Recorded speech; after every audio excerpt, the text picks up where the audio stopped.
Hi நண்பா, விஜய் டிவியன் தங்க மகள் சீரியலோட புறமோ வந்து வெளியிட்டிருக்காங்க. அதாவது ஜூலை 22 to 27க்கான புறமோ வந்து வெளியிட்டிருக்காங்க. இந்த ஒரு புறமோல ஸ்டார்டிங்லயே வைசாலி வந்து பாத்தீங்கன்னா முத்துப்பாண்டி கிட்ட உங்க வீட்டுல திருடு போன 30 பவுன் நகைய திருடினது வேற யாருமே கிடையாது, மீனாட்சி தான் திருடி இருக்காங்க அப்படின்னு சொல்றாங்க. அதன் பிறகு ரங்கநாயகி அந்த நகையெல்லாம் எங்கேயோ ஒளிச்சு வச்சுட்டு நல்லவ மாதிரி வீட்டுக்கு வந்திருக்கா அப்படின்னு ரங்கநாயகன் சொல்றாங்க.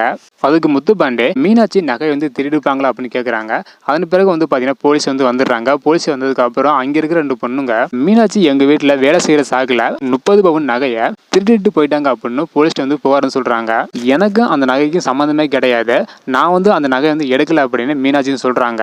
எனக்கு அந்த நகைக்கும் சம்பந்தமே கிடையாது, நான் அந்த நகையை திருடல அப்படின்னு மீனாட்சி வந்து சொல்றாங்க. அதன் பிறகு ரங்கநாயகி மீனாட்சியை போலீஸ் ஸ்டேஷனுக்கு கூட்டி போய் 4 அடி அடிச்சு விசாரிங்க அப்படின்னு சொல்றாங்க. அதன் பிறகு முத்துப்பாண்டி மீனாட்சியை போலீஸ் ஸ்டேஷன்லாம் கூட்டி போயிடாதீங்க, மன்னிச்சுக்குங்க அப்படின்னு மன்னிப்பு வந்து கேட்குறாங்க. இதோட முதல் புறம் வந்து முடியுது.